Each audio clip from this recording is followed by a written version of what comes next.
Ini kan butuh cepat iki. Cepat ya. Aku kok cepat ah. Sudah lah gitu.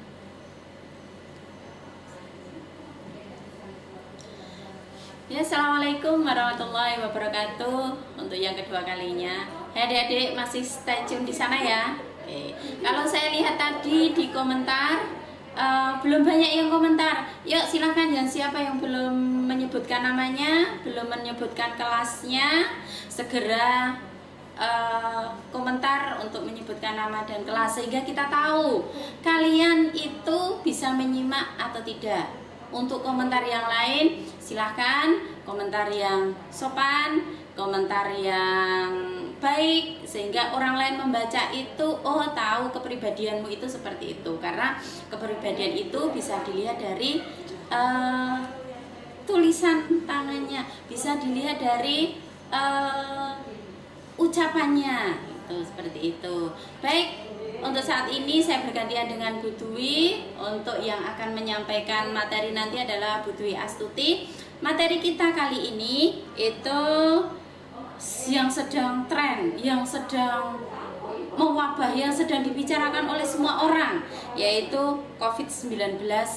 Dan satu lagi kita akan bicara nafsa. Wah, mengerikan kalau bicara nafsa. Ya itu pasti ya Bu ya. Mengerikan sekali kalau kita bicara seperti itu.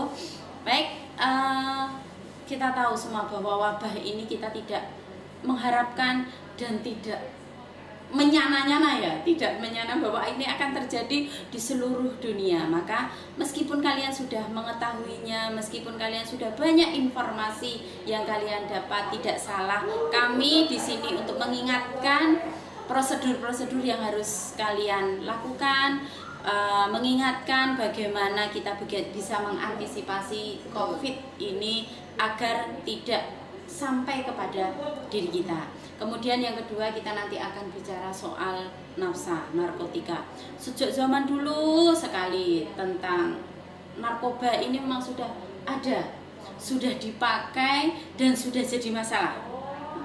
Saya ceritakan sedikit pada zaman Nabi Isa dulu. Pada zaman Nabi Isa itu ada seorang rabit itu apa ya, pendeta yang taat beragama, tetapi Allah ingin menunjukkan kepada kita bahwa dengan nafsa ini semuanya hancur. Nah, dia digoda wanita cantik, dia tidak bergeming. Iman saya kuat. Dia digoda dengan harta, dia tidak bergeming. Kemudian oleh setan dia digoda oleh nafsa, dia diberi minuman keras, akhirnya akalnya hilang. Kemudian setelah itu dia memperkosa wanita, setelah itu dia membunuh. Nah, dari nafsa ini ternyata bisa menyebabkan kerusakan yang luas. Karena apa? Nafsa ini merusak mental. Nah, oke, untuk lebih lanjutnya, untuk kita mengetahui lebih lanjut tentang apa yang akan kita bahas, silahkan Bu Dwi untuk memulainya. Oke, langsung saja ya. Tadi kita di feed sebelumnya kita sudah bertemu ya. Kita hanya bertukar tempat saja ya teman-teman ya. Jadi Bu Fatmi sebelah kiri saya di sebelah kanan Bu Fatmi ya. Karena Bu Fatmi itu minta didampingi karena takut ya. Enggak Kan kita tidak boleh sendiri ya. harus ada temannya ya. Nah, kalau begini aman, berdua perempuan semua. Tetapi kalau nanti Mas operator ini hanya berdua dengan saya, itu sudah beda lagi ya ceritanya. Baik, tadi di awal kita sudah perkenalan, tapi alangkah baiknya kalau Bu Dwi perkenalkan lagi supaya tahu sebenarnya Bu Dwi itu siapa toh ya. Udah nggak penting sih sebenarnya ya. Baik, perkenalkan, nama saya Bu Dwi Astuti. Saya mengambil mata pelajaran PJOK atau olahraga ya. Jadi besok olahraganya kalau kelas yang diampu sama Bu Dwi ya berarti sama Bu Dwi. Jadi ini klub kita. Ya. Kesehatan mental dan kesehatan fisik ya. Sudah satu gini berpadu. Baik, pada kesempatan kali ini mudah-mudahan anak-anak semuanya sehat ya. Amin. Kita semua diberikan kesehatan, kemudian diberikan rahmat, kemudian diberikan segalanya sama Allah Subhanahu wa taala sehingga saat ini kita dapat bertemu kembali meskipun hanya melewati media. Dan semoga pandemi ini segera berakhir. Amin, amin, amin. Ya, berbicara tentang pandemi, ya pada saat ini, kenapa kita kok tidak bisa bertatap muka. Iya betul. Iya, tiba-tiba 3 bulan ini kita tidak tahu teman kita mana. Sudah hampir mana. Ya, sudah hampir 4 bulan lebih kalian mungkin waktu SMP itu berada di rumah. Betul. Berada di rumah, bahkan sampai sekarang pendaftaran itu juga dilakukan dari rumah. Iya, kita tidak tahu kalian itu face-nya kayak apa. Seperti apa. Bahkan saat sekarang MPLS itu ibu ya, bapak ibu guru itu juga belum tahu anak-anak itu yang seperti apa. Tapi kita yakin bahwa anak-anak yang keterima di sini itu anak-anak yang luar biasa sekali ya. Subhanallah, tepuk tangan buat kita semuanya. Baik, pada kesempatan kali ini berbicara tentang pandemi yang menyebabkan kita harus melewati media online ya. Sebenarnya tidak nyaman sih Bu ya. Iya, sama sekali tidak nyaman ya. Karena kalian yang biasa kemana-mana, kalian biasa pergi-pergi, sekarang harus di rumah terus. Membuat ini keadaan ini sangat tidak nyaman untuk semuanya, bahkan di seluruh dunia. Sebenarnya yang menyebabkan itu apa? Ya, itu kalau apa saya melihat, saya membaca, saya mendengar dari berita, penyebabnya itu barang ora ketok Bu. Nah, inilah yang kadang orang itu kan tidak berpikir bahwa kan nggak kelihatan akhirnya ketika prosedur itu. Iya. Nah, sebenarnya kita itu diserang oleh sesuatu yang tidak terlihat. Apakah kita melihat? Tidak tahu. Kita berhadapan di sini apakah ini membawa virus atau tidak, kita tidak tahu. Karena sebenarnya itu tidak terlihat virus itu. Tetapi itu berdampak ke seluruh luar biasa dunia. Saya melihat berita atau mendengar bahwa virus corona ya itu berasal dari negara Cina. Berasal dari Cina. Ya, berasal dari negara Cina pada tahun 2019. Betul. Belum lama. Dan itu ya tidak terlihat. Kita itu diserang oleh sesuatu yang tidak terlihat, tapi itu bisa menghancurkan tatanan dunia. Virus corona itu adalah berasal dari negara Cina di kota Wuhan. Dulu awal-awal ketika itu pertama kali muncul, itu orang-orang itu gejalanya adalah dia itu menggigit. Betul. Kemudian mereka pada tumbang, ya, pada pingsan.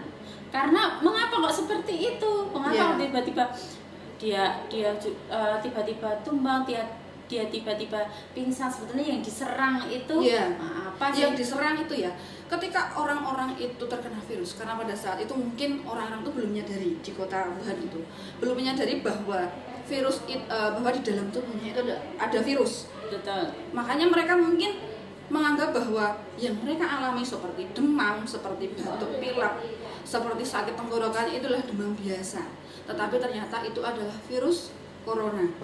Dan ternyata sekarang dengan cepatnya menyebar ke seluruh dunia, penjuru dunia. Nah, Bu Dwi, kondisi seperti ini kan kita tidak bisa menghindari, tidak bisa kita itu selamanya tidak bisa menghadapi ini. Kita harus menghadapi. Kita tidak selamanya tertutup di rumah terus. Kita tidak selamanya suatu saat nanti kita butuh beli makanan.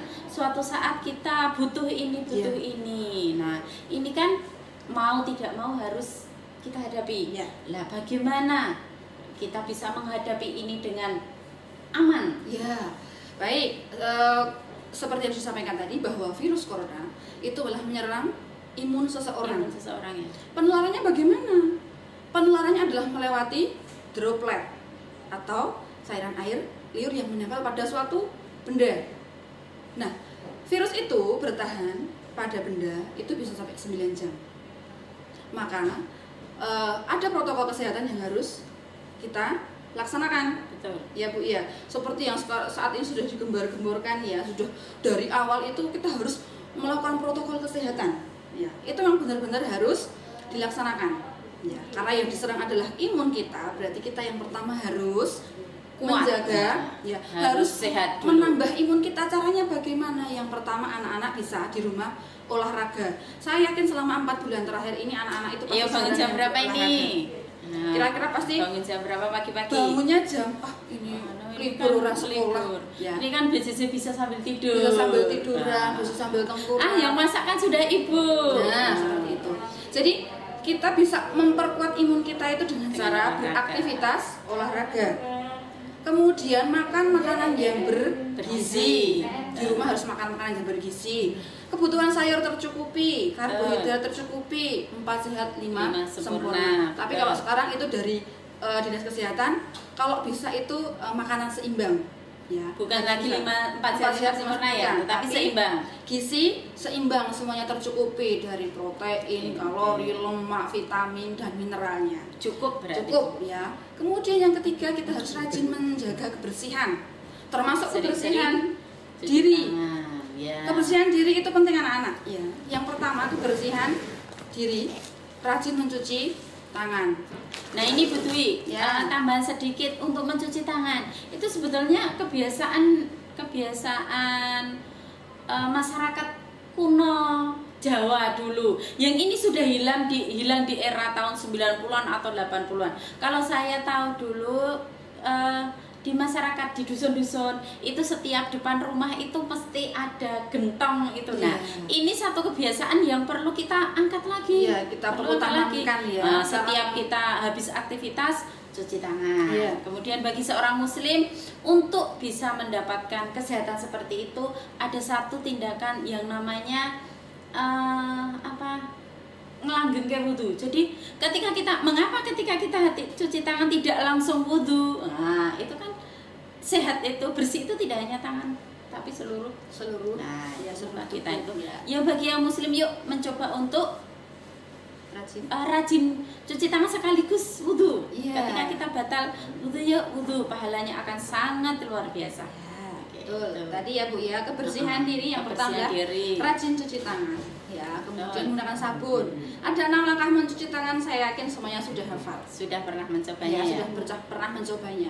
Kemudian yang kedua adalah menggunakan masker.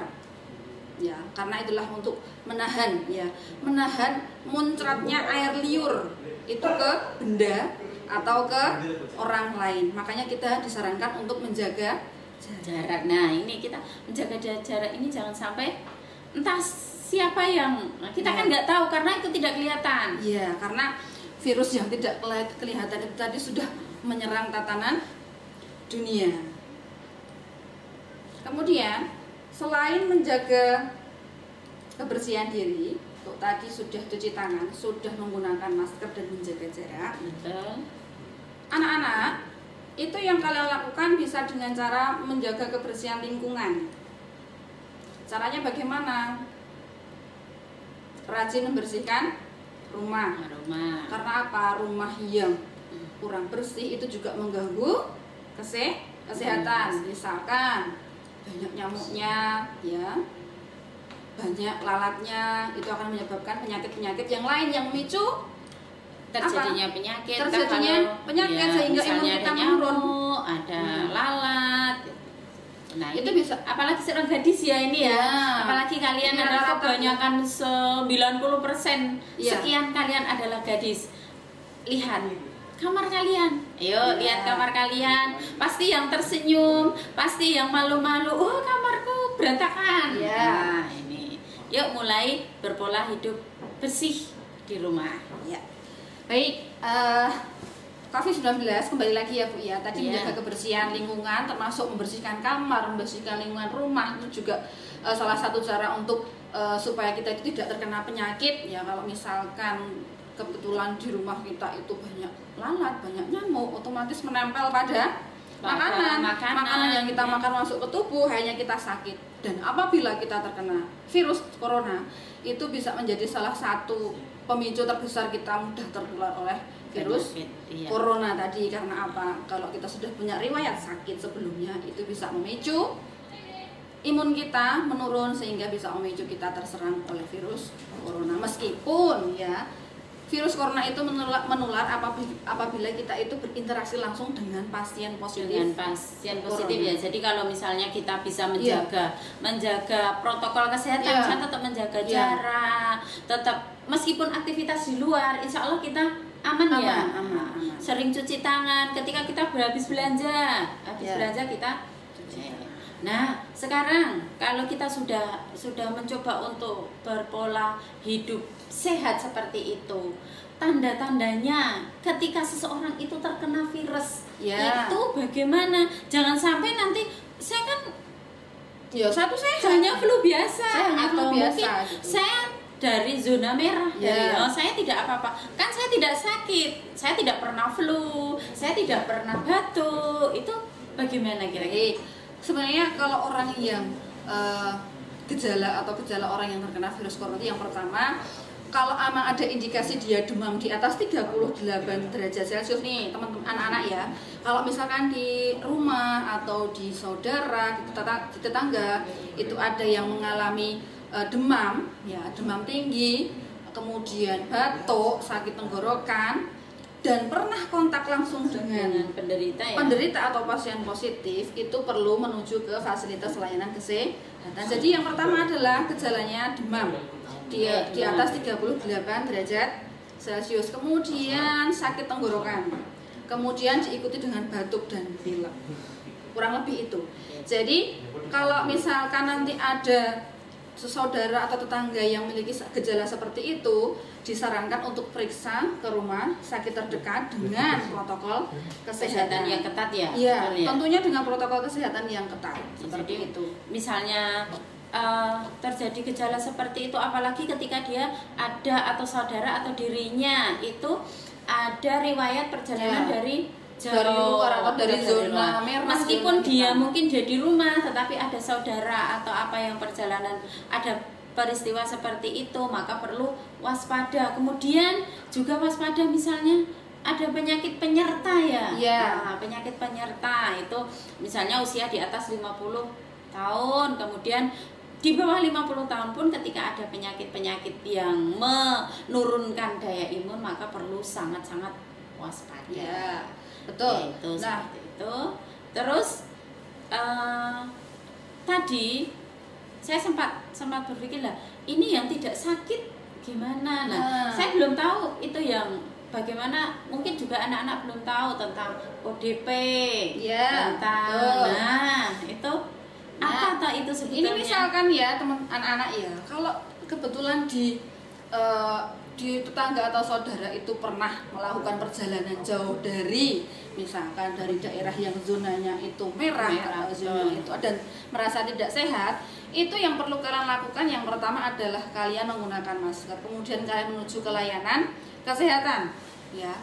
Kemudian jika anak-anak itu dinyatakan sehat ya, tetap melakukan karantina mandiri di dalam rumah selama 14 hari. Ya, kemudian jika dinyatakan positif setelah melakukan tes rapid, kemudian di swab dan hasilnya positif, pasien tersebut disarankan untuk dirawat di rumah sakit yang sudah menjadi rumah sakit rujukan. Rumah sakit rujukan. Kalau di Gunung Kidul ini rumah sakit rujukan berarti di RSUD. Ya, di RSUD. Kemudian untuk isolasi di rumah sakit Sabto Sari. Nah, jangan sampai ya di antara kita itu harus dikarantina selama 14 hari. Itu sangat tidak nyaman sekali, kita tidak bisa berinteraksi dengan luar gitu, dengan saudara. Iya, dengan saudara. Usahakan kita mengikuti protokol kesehatan. Nah, tadi dikatakan sama Bu Fatmi ya teman-teman ya,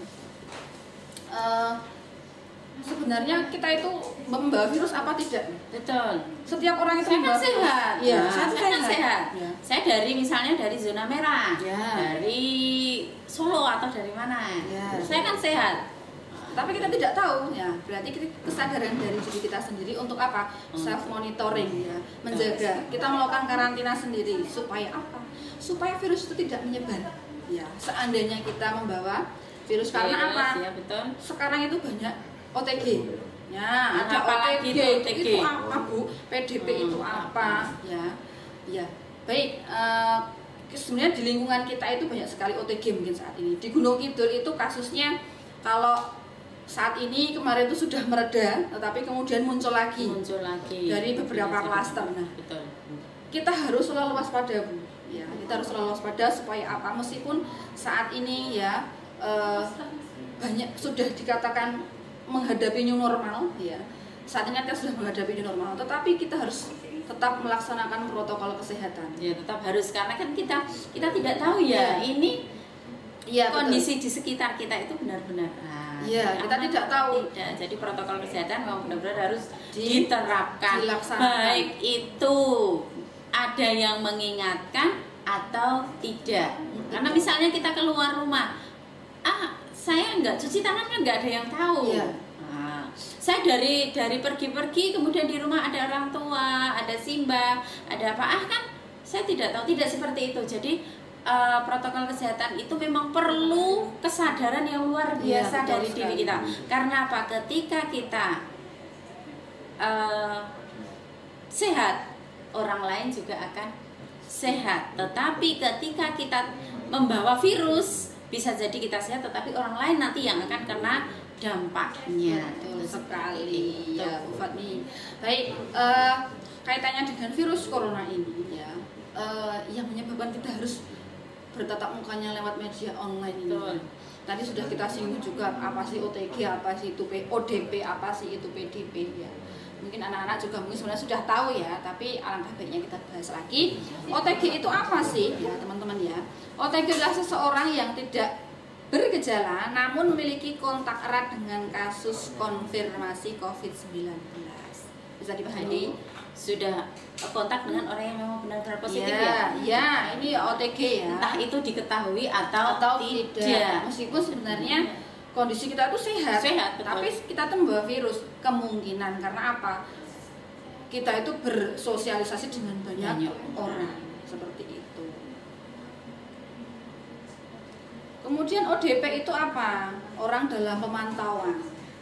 Nah, itu bagaimana? Apakah itu yang itu, orang yang katanya ini lebih daripada itu OTG tadi. Jadi sudah terdata ya.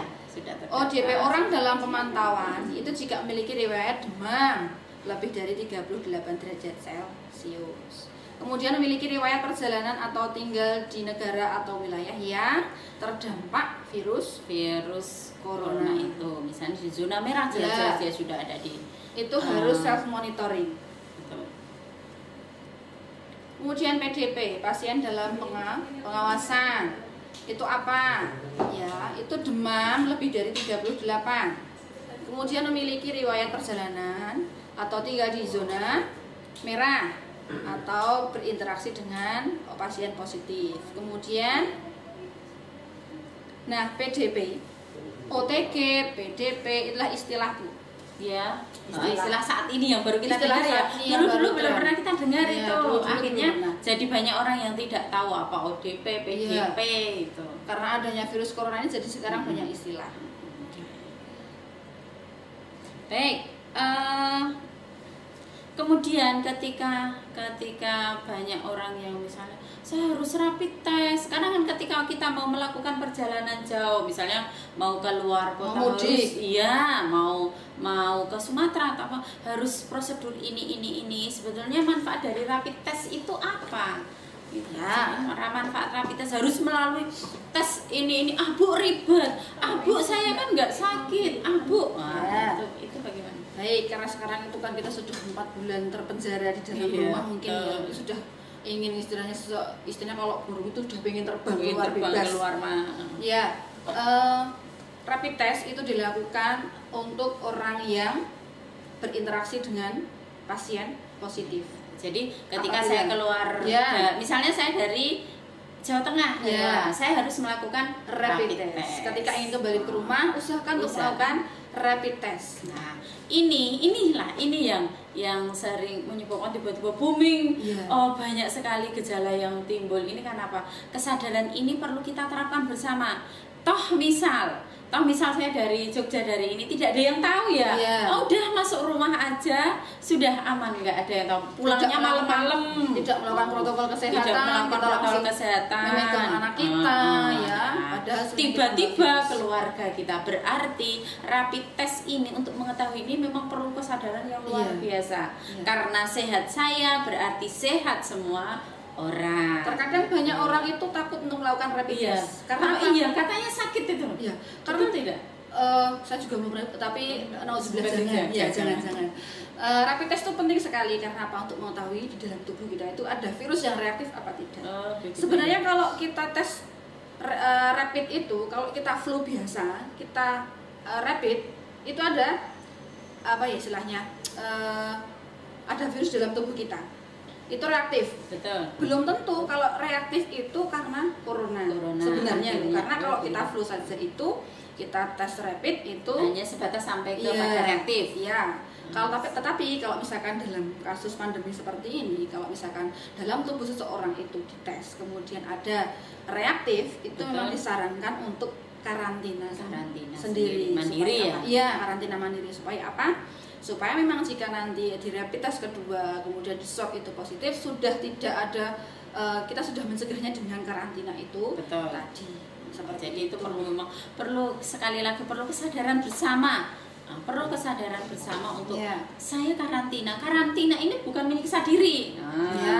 Tetapi demi menjaga semua. Demi menjaga semua. Begitu juga dengan orang yang di sekitar kita ketika di antara teman-teman, di antara saudara teman-teman, di antara di sekitar rumah kalian ada yang di karantina, kita jangan kucilkan.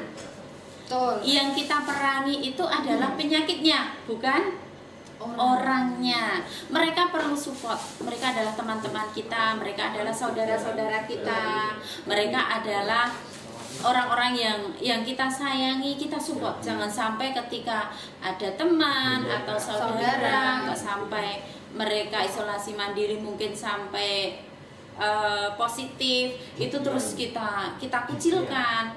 Bagaimana cara memberi perhatian?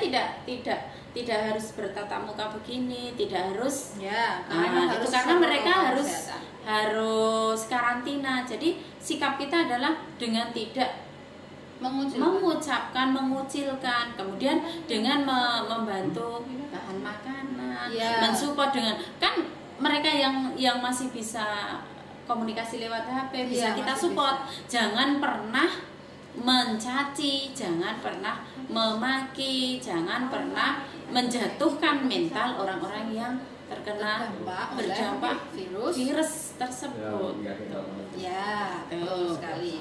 Karena di lingkungan kita itu saya yakin pasti banyak sebenarnya orang OTG ya, orang tanpa gejala. Itu.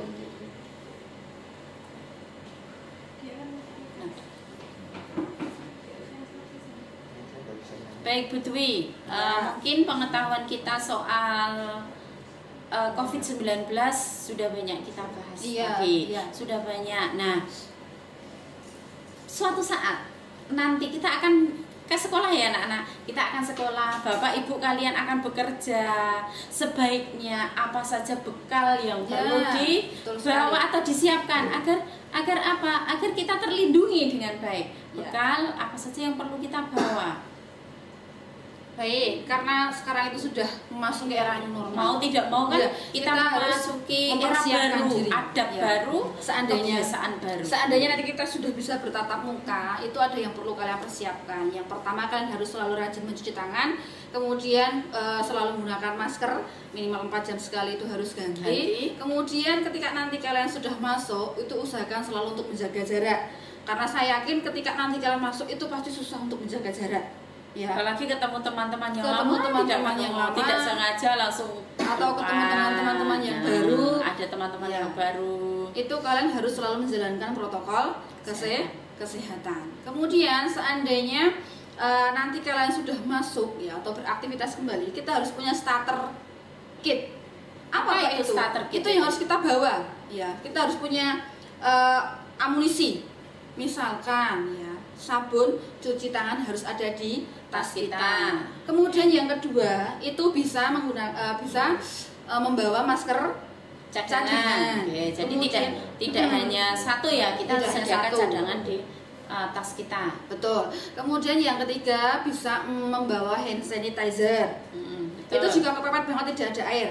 Tapi alangkah baiknya yang paling maksimal itu adalah menggunakan sabun dengan air mengalir 6 langkah cuci tangan, paham ya? Itu saat ini alhamdulillah saat ini kita kemanapun saya kira semua rumah banyak rumah yang sudah menyediakan, ya. kantor-kantor, kemudian toko-toko sudah menyediakan. Ini hal positif yang kita sambut. Ya, jadi ketika di sana tersedia air, mengapa kita tidak cuci tangan mau gratis? Ya, betul. Justru malah kita disarankan untuk cuci tangan dulu. Nah, ini kebiasaan kita yang perlu kita terapkan. Betul Kalau sekali. dulu mau masuk toko tinggal masuk toko. Ya. Kita habis pegang ini sudah. Sekarang fasilitas air ada di mana-mana. Betul Yuk sekali. kita gunakan itu dengan sebaik-baiknya, Semaksimal mungkin supaya apa? Supaya kita juga terhindar dari virus corona. Tadi selain ada hand sanitizer, ada sabun cuci tangan, ada masker, menjaga jarak, kemudian usahakan selalu membawa peralatan makan sendiri. Betul. Itu juga penting karena syukur apa? bisa Penularannya membawa makan dari rumah yang jelas membawa sehat. bekal dari rumah yang sehat. Yang jelas Itu. sehat itu. Nah, ini ya. Ini kit Ya, starter kitnya seperti ini. Ada hand sanitizer, ada masker, ada sabun cuci tangan, alat makan sendiri. Kemudian ada, misalkan kok teman-teman itu kebetulan dari rumah itu tidak ada yang mengantar, ya. Betul. Kemudian sekarang Gojek, ikut iya, Gojek. ada Nah, udah ojek telepon Gojek online. aja. Bisa menggunakan fasilitas ojek online, tetapi usahakan menggunakan helmnya. Helm sendiri, bawa itu sendiri juga enggak apa-apa. penting ya itu. Karena apa? Termasuk untuk menghindari penularan COVID-19. Tapi memang benar Bu, dengan kita menerapkan protokol kesehatan, kita rajin cuci tangan, saya tuh merasa memang dampaknya positif. Benar, kita merasa aman ya, tidak merasa was-was. Jangan-jangan tangan saya tadi pegang uang, jangan-jangan tadi pas beli barang ini habis dipegang orang lain dari toko, milih ini tidak taunya. Nah, ada keluar ya, ada istilahnya kalau dunia itu jangan di restart. Betul. Ya, karena mari semua kita orang restart. Jangan sampai kita kalah, jangan sampai kita tidak terrestart dengan baik. Iya, betul. Dengan kita menutup mulut, otomatis kan mulut itu membawa bakteri. Jadi kalau misalnya tidak kita tutup, itu kan bakteri menyebar kemana-mana. Ya. Kemudian kita rajin mencuci tangan, kita makan, itu otomatis kalau kita mencuci tangan kita bersih. Dan saya merasa ini kebukti kalau dari kita melakukan protokol kesehatan, menjaga kebersihan, ini dampak itu saya sendiri mengalami langsung ya anak-anak ya. Anak saya itu menjadi sudah 4 bulan ini tidak batuk dan pilek. Betul sekali. Betul. Banyak anak-anak kecil tuh tidak pada sakit itu karena memang manfaat cuci tangan itu luar biasa. Iya.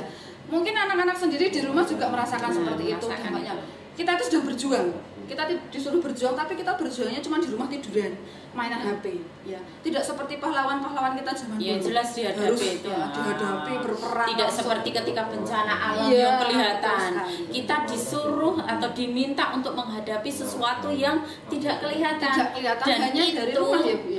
Dan itu bisa dilakukan ketika seseorang itu memang saya mau melakukan sendiri tanpa disuruh orang lain. Saya melakukan sendiri tanpa pengawasan orang lain. Itu seperti itu. Dan kita cuma disuruh di rumah saja gitu ya. Tetapi dalam menghadapi normal ini ya, meskipun ada batasan-batasannya, semoga pandemi ini segera berakhir. Kita bisa beraktivitas normal. Beraktivitas normal seperti semula, tidak ada kekhawatiran, tidak ada rasa takut, dan pandemi segera berlalu dari dunia ini. Jadi saya kira cukup informasi untuk COVID-19. Selanjutnya kita akan bicara nafsa. Oh ini Bu, sekali lagi. Oke, masih ada yang kurang bisa ditambahkan. Maskerku melindungimu, maskermu melindungiku. Jadi tetap laksanakan protokol kesehatan untuk mencegah penularan COVID-19. Gitu ya anak-anak ya. Ngantuk nggak? Ngantuk nggak sih ngantuk? Oh ya. Baik, supaya tidak ngantuk. Tepuk 1, tepuk 1, 1, 2. Oke, sip. Udah nggak ngantuk lagi kan? Tepuk semangat. Semangat. Oke, sudah tidak ngantuk lagi. Oke, materi selanjutnya adalah nafsa. Nafsa ini singkatan dari narkotika, psikotropika, dan zat aditif lainnya. Jadi segala sesuatu atau obat-obatan yang menyebabkan hilang kesadaran, menyebabkan halusinasi, menyebabkan rasa nyaman. Mungkin di antara kalian hanya sekedar, saya mengharapkan di antara kalian hanya sekedar mendengar, jadi belum pernah melihat, belum pernah. Saya harapkan seperti itu. Tetapi bukan berarti ketika saya kan belum pernah melihat, saya belum pernah mendengar, terus hilang kewaspadaan. Karena apa? Karena saat ini banyak sekali orang-orang yang mencoba untuk, ya, banyak generasi muda itu muda untuk coba-coba, hanya mencoba saja. Kemudian orang lain mencoba kepada anak kecil, ini saya tak kasih, ini saya beri agar anak itu kecanduan. Nah, ini jadi bukan berarti ketika kita belum pernah mengetahui dan tidak terbayang dalam pikiran kita, saya tidak akan memakai nafsa.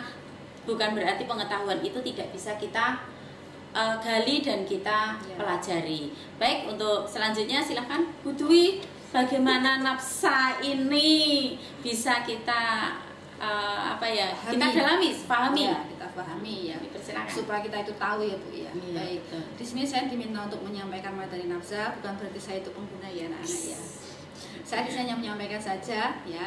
Jadi supaya kita tahu ilmunya itu ya, seperti apa toh nafsa itu. Kan semua juga belum dan jangan sampai tidak terbayang ya. Dan jangan sampai. Jadi hanya sekedar pengetahuan gitu. Ya, hanya sekedar pengetahuan untuk kita supaya tahu, oh, nafsa itu tuh singkatan dari ini, ada jenisnya ini, ada jenisnya seperti ini, bisa mengakibatkan dampaknya seperti ini. Nafsa atau kalau dulu narkoba.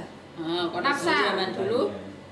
Kalau secara nafsa itu merupakan singkatan dari narkotika, psikotropika, dan zat adiktif. Nah, lah Bu, narkotika itu apa toh, jenisnya apa? Bentuknya seperti apa? Bu Dwi sendiri itu juga sama sekali sampai umur 20 tahun ini itu juga belum pernah melihat. 20 tahun ya Bu Dwi ya? Iya.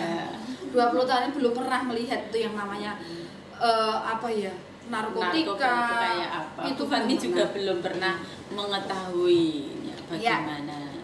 Tapi sekilas karena Ibu sering membaca, sering melihat, ya, ada gambarnya, ya. Sering melihat fenomena di bahkan yang paling sering kita lihat itu adalah dampak-dampak yang terjadi.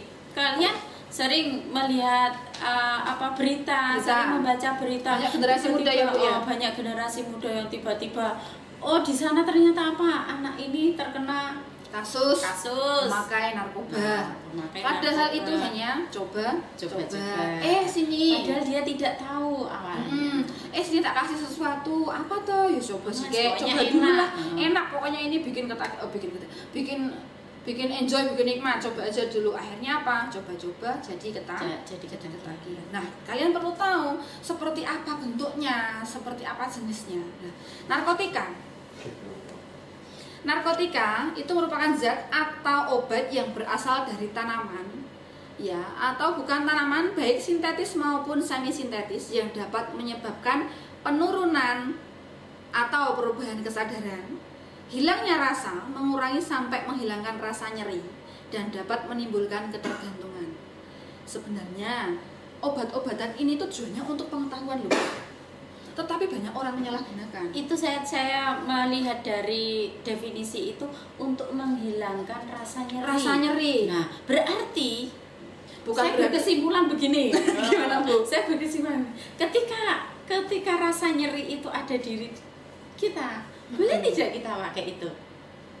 Tidak boleh. Tidak boleh. Karena apa? Karena sebenarnya sudah ada obat sendiri.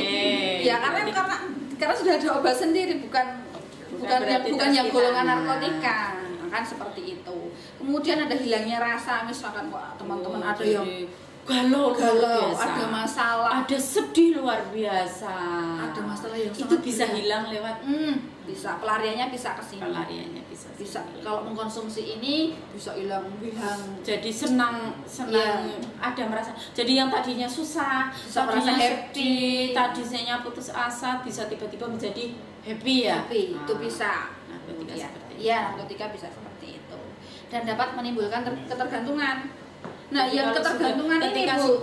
ketika sudah saya minum ini rasanya enak, besok besok lagi, besok aku 5 tahun, aku pengen lagi. Nah, seperti itu. Ini menyebabkan ketergantungan. Nah, ketergantungan ini yang jika berjangka panjang itu bisa menyebabkan gangguan mental, gangguan fisik itu tadi ya. Itu tadi. Nah, saya itu berpikir begini, Dwi.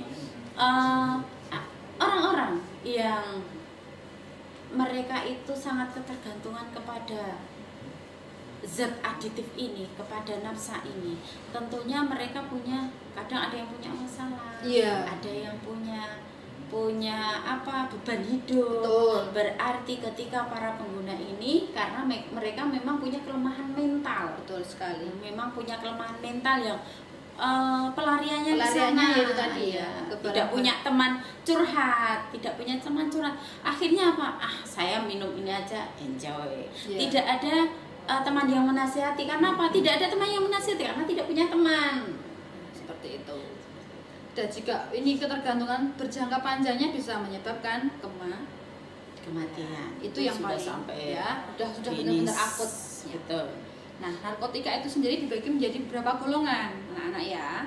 Nah, Bu Dwi juga belum pernah melihat langsung, tapi ini ada gambarnya, bisa kalian lihat di situ. Coba dilihat. Kira-kira pernah lihat belum itu? Itu kayak daun ketela ya, Bu ya. Ya, kalau di Aceh itu banyak katanya seperti malah itu. Ditanam kalau di Aceh itu. Kalau di Aceh itu malah ditanam. Golongan 1 ya, ini digunakan untuk ilmu pengetahuan. Ya, Bu ya. Tapi banyak yang menyalahgunakan. Itu tadi. Dan Indonesia itu udah diserang, tapi kalau dulu zaman dulu tuh kasus narkoba itu banyak sekali. Bahkan sekarang itu juga masih ada. Ya, bukan hanya kalangan orang biasa, bahkan sekarang tapi sudah sampai kepada sultan, sampai kepada orang yang kaya pun. Orang yang kaya pun karena mungkin pressure dalam hidupnya itu juga butuh yang mungkin itu berarti sebetulnya ketika kita menghadapi hidup seperti ini, kekuatan iman lah yang paling menjadi tameng luar biasa. Ketika kita sedih, pelarian kita kepada siapa? Pelarian kita kepada Allah Subhanahu wa taala, kepada Tuhan. Kemudian manusia sosial atau kehidupan sosial juga sangat perlu. Ketika kita sedih, ketika kita ada masalah, kita curhat kepada teman, curhat kepada orang tua. Jadi ada pelampiasan atau ada tempat curhat yang benar, tidak menampung seperti ini. Betul sekali. Nah, kemudian narkotika golongan 1 ini berpotensi sangat tinggi ketergantungan. Jadi contohnya levelnya sudah sangat luar biasa. Kalau mengkonsumsi ini sedikit saja sudah mengakibatkan ketergantungan. Kemudian harganya juga mahal. Kalau harganya saya belum survei, tidak kuat beli kalau itu. Belum pernah survei, jangan ya. Ini hanya sekedar ilmu pengetahuan. Kemudian contohnya apa? Ada heroin ya atau putal. Itu ini heroin ya. Bentuknya kayak serbuk ya, Bu ya. Ini kalau misalkan biasanya kalau negara kita itu diserang itu biasanya dapatnya itu dari luar loh, Bu. Ya, dapatnya itu dari luar, jadi bukan dari negara Indonesia sendiri. Dari negara luar kemudian dimasukkan diselundupkan biasanya seperti banyak itu. Sekali cara menyelundupkan itu sampai orang-orang itu. Kemudian ada kokain ya. Ini bentuknya serbuk juga ya, Bu. Betul. Kemudian ada ganja. Ganja ini bentuknya daun yang kalau saya lihat di berita itu dikeringkan dikeringkan dulu. Kalau ini mungkin dalam kondisi masih masih segar, masih ditanam. Iya, masih ditanam. Itu untuk narkotika golongan 1 ya, anak-anak ya. Jadi ini ada heroin kayak garam, mungkin kayak garam bentuknya. Jadi ketika nanti kalian ditawarkan sesuatu, misalkan ini loh ada barang, ini cuma garam, coba aja. Jangan sampai mau. Pokoknya ini menyembuhkan segala penyakit. Menyembuhkan segala. Ini adalah ketika kamu minum ini kamu akan merasakan surga. Nah, ini perlu curiga, perlu waspada. Ya, betul sekali. 1 kali diberi gratis. Kemudian 2 kali suruh bayar murah mungkin. Ketika sudah ketergantungan, ini nanti kalian mulai disuruh untuk membayar. Karena apa? Kalau kalian sudah butuh berapapun pasti akan Pasti kalian akan. keluarkan untuk membeli barang yang maaf haram ini. Haram ini. Ya, gitu. Sudah jelas ya nampak ya di sini ya. Ini ada heroin, ada kokain, ada ganja. Kemudian yang golongan kedua itu berkhasiat untuk pengobatan dan pengembangan ilmu pengetahuan. Nah, ini yang memang benar-benar beredarnya itu terbatas. Beredarnya terbatas kepada siapa? Kepada orang-orang yang memang punya lisensi untuk mengedarkan itu. Nah, punya lisensi. Jadi bukan peredaran secara luas, hanya beredar kepada tempat-tempat tertentu yang memang punya lisensi untuk memegang ini. Mempunyai potensi tinggi ketergantungan. Contohnya apa? Adalah morfin. Nah, di sini ada gambar ya. Gambar seorang apa ya Bu ya ini Bu? Tenaga kesehatan ya? Betul. Jadi saya pahami kalau morfin itu disuntikkan ya. Saya disuntikkan. Karena dalam pemakaian narkotika ya atau nafsa itu dengan berbagai cara. Ada yang dihisap, ada yang disuntikkan, ya, betul. ada yang ditelan, diminum. Itu tergantung jenisnya. Inilah morfin. Bu Dwi sendiri juga belum pernah melihat. Ya. Kemudian ini ada petidin. Bu Dwi sama Bu Fatmi juga belum pernah melihat. Ini kita mengambil dari sumber ya. Dan jangan sampai jadi supaya kalian tuh tahu kalau oh seperti ini tuh jangan dikonsumsi karena apa? Menyebabkan ketergantungan dan ini pasti sangat berbahaya. Kemudian narkotika golongan 3 ya. Ini untuk pengobatan. Nah, yang golongan 3 ini untuk pengobatan. Ya, digunakan dalam terapi untuk tujuan pengembangan ilmu pengetahuan juga. Betul. Sama toh, golongan 1, 2, 3 itu tujuan utamanya memang untuk pengetahuan. Tapi banyak orang menyalahgunakan. Namanya juga penyalahgunaan. Iya, artinya ketika itu tidak disalahgunakan, ketika nanti pasti besok ya, dengan baik. ketika nanti besok kalian berkecimpung di kedokteran, insya Allah saya doakan di antara kalian ada yang bisa jadi dokter akan tahu ini, oh ini gunanya memang resmi ini, tidak disalahgunakan. Berbeda dengan masyarakat umum terjual bebas itu namanya disalahgunakan, tidak digunakan sebagaimana mestinya.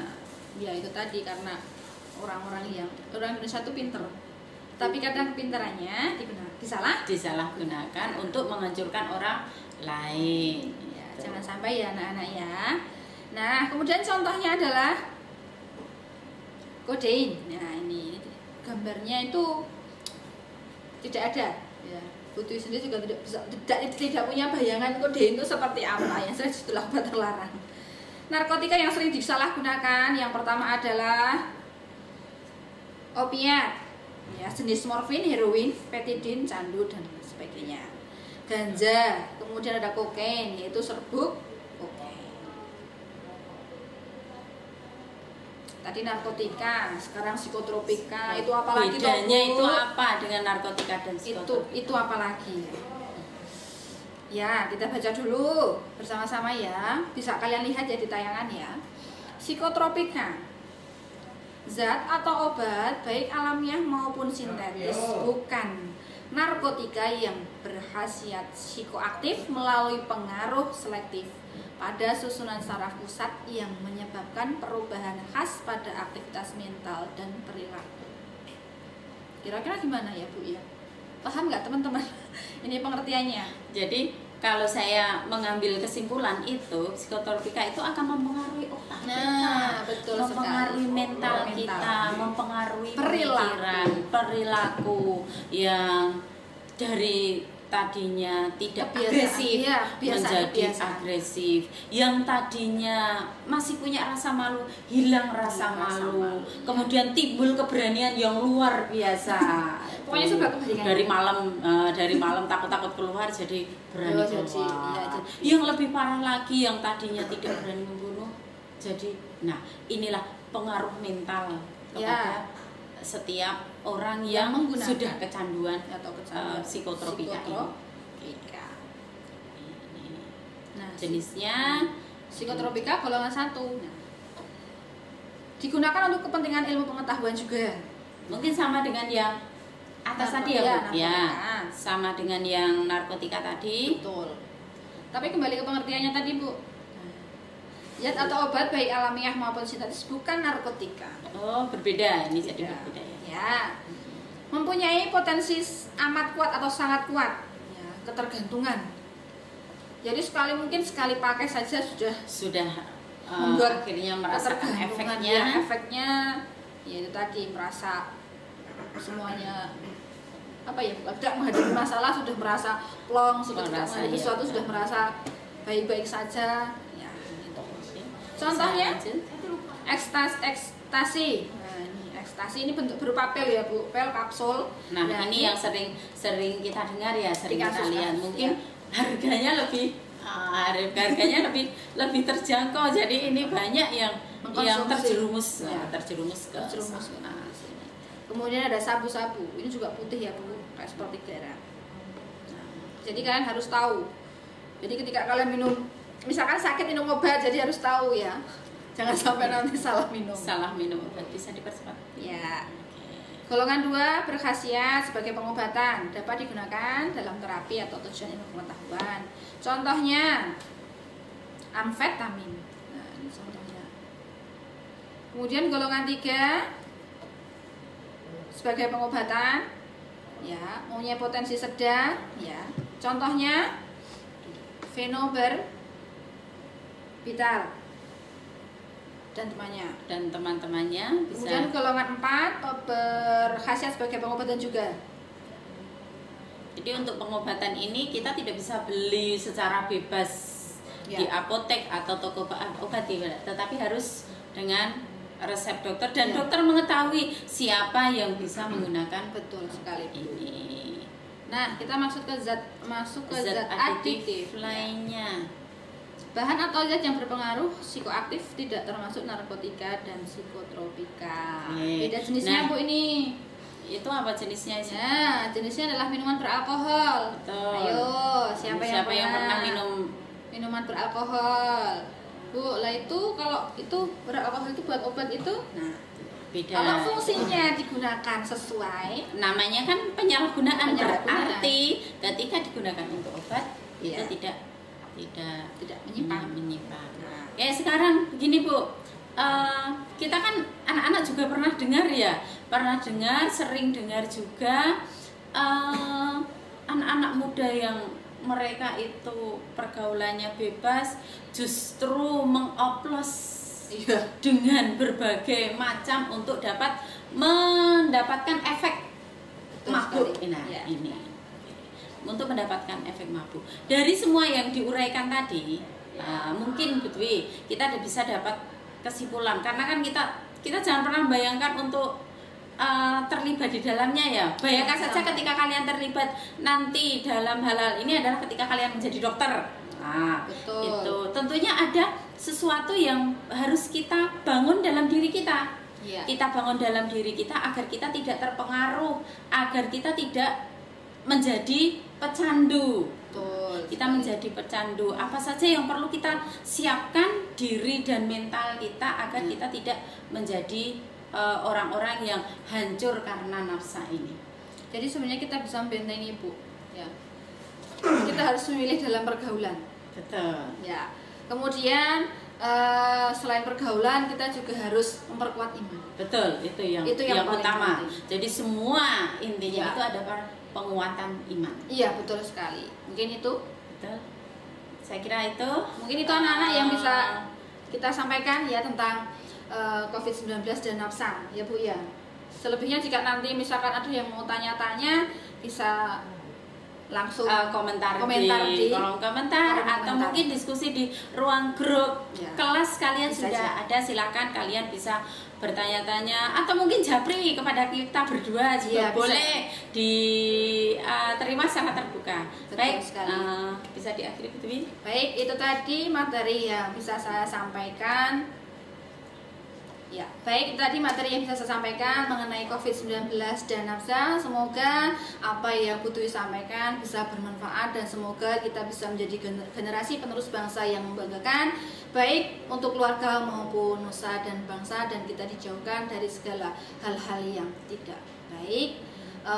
Cukup sekian, apabila Bu Dwi telah menyampaikan banyak salah, Ibu Dwi mohon maaf. Sampai ketemu lagi di lain waktu. Semoga kita bisa segera bertatap muka. Amin. Baik, Ibu akhiri dari Ibu Dwi. Assalamualaikum warahmatullahi wabarakatuh. Waalaikumsalam warahmatullahi wabarakatuh. Kami dari saya Bu Fatmi juga untuk 2 sesi ini akan kita akhiri. Semoga kita bisa ketemu lagi dalam kondisi yang memungkinkan, bisa tatap muka dalam kondisi keadaan yang sehat. Saya akhiri. Assalamualaikum warahmatullahi wabarakatuh. Waalaikumsalam warahmatullahi wabarakatuh. Oh ya teman-teman, jangan lupa ya, setelah ini ada sesi 3. Jadi jangan kemana-mana, tetap stay tune di MPLS SMK Negeri 1 Wonosari. Terima kasih.